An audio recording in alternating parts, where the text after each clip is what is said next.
clinching or not clinching, I think Thursday we have full intention of coming out and putting our best foot forward. And obviously the goal is to win. So with the outcome of winning, it would be great as far as us clinching. But the main focus is to win the football game, and the rest will take care of itself. And that's really where our minds are at. We got a tough challenge ahead.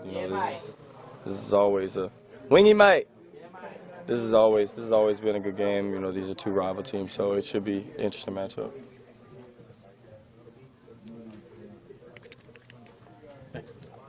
What did you think of? You did some damage out of the slot the other day. What did you think of that, and why do you think you were able to be successful? Just us putting our players in the right positions.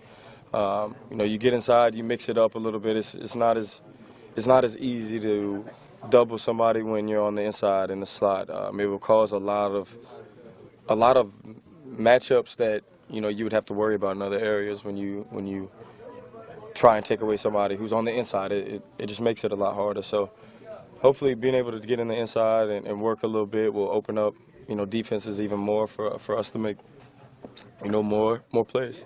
You talked after the Lions game about trying to manage your emotions. Do you think you've done a pretty good job in the last few weeks? It doesn't seem to be an issue. Never really an issue with me. This is how I'm wired.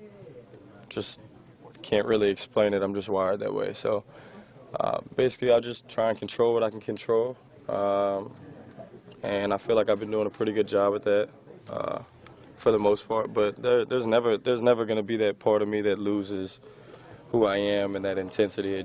I've tried it before, and I can't really live with myself that way. So it's I'm just thinking of the game against the Lions. Several catches, make good catches, and then just walk back to the huddle and kind of matter of fact, maybe a little bit more so than perhaps earlier in the year. No. I don't know. Sometimes you get out there and it depends, where your mind's at. So I'm just trying to stay level-headed, stay clear, and just get back to doing what I love doing, which is play football, competing at the highest level against the best of the best. That's why you're in the NFL. You want to do that. So it's really a lot of fun being able to go out there on Sundays and play games. It's just, like I said, it's frustrating. You pretty much work all week. You go through the meetings, you're sitting here, this, that, and the other, and you do all that just to play in those games.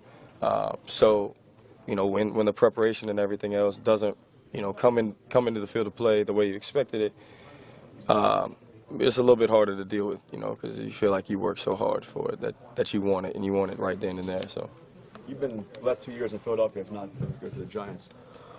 What it would mean to win in Philadelphia to clinch the playoffs? Yeah, obviously the history behind these two teams is don't really think it needs to be explained, but just to go in there and I think I'm more excited to have Vic returning to Philly. I think it'll be a huge stepping stone for him. I think that this will probably be the biggest game he's had all year. Just with everything going into play, what happened, I feel as if we're gonna come out fired up. Since, like you said, since I've been here, we haven't beaten the Eagles. I don't think even at home. Besides this year, I don't think we beat them the past 2 years, unless I'm wrong. But like I said, we just got to come out, put our best foot forward. You talked about how you have bigger goals, than just making the playoffs. But do you consider making the playoffs an accomplishment? Yeah, you get a check. If it's got a box by it, it would get a check. But it's not the end all be all. You know what I mean? Obviously, the goal is way bigger than that.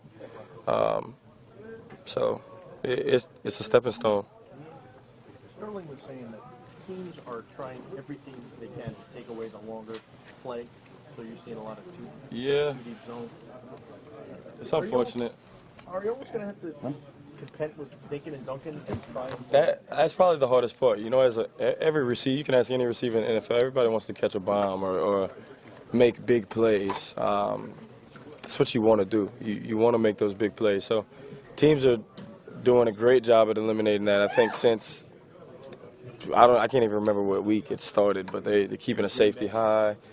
Yeah, Green Bay. I think it started before Green Bay, but keeping a safety high, keeping one over the top.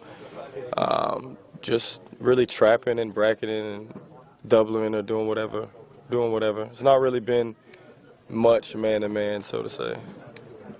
Eagles tend to blitz sometimes. Do you think they'll stick to that? Or I think they're going to stick to their game plan. I don't think a team's going to shy away from what they do. That's how they play. So just got to find ways to take advantage of that. Yeah. There's been some guys who've talked about how they're not huge fans of the Thursday night games. How do you feel about them, and how do you sort of approach them? The same way you would approach any other game. For me, it just there's a part of me that feels like Sunday there still was a lot left out there, and I always feel that way when I leave the field. That you could have did this, could have did that. So with the quick turnaround going straight to Thursday, I think if I was a little sore, I probably would be complaining. But I feel pretty good right now, and I'm excited to be able to get back on the field. What do you do I for don't your body? mind it. I mean, how do you handle that? Like, do you do what you usually do and I've move been- everything, the schedule up, or do Yeah. you cut some things out? Been doing what I've been doing for the past 2.5 years. Ever since I pulled my hamstring, just some of the older guys who I was here with just taught me taking care of your body now. It'll help you, 10 years from now. So I do a lot of preventative stuff. I'm at home. I got 2 hour sessions and all kind of stuff. So I'll be doing some work today too.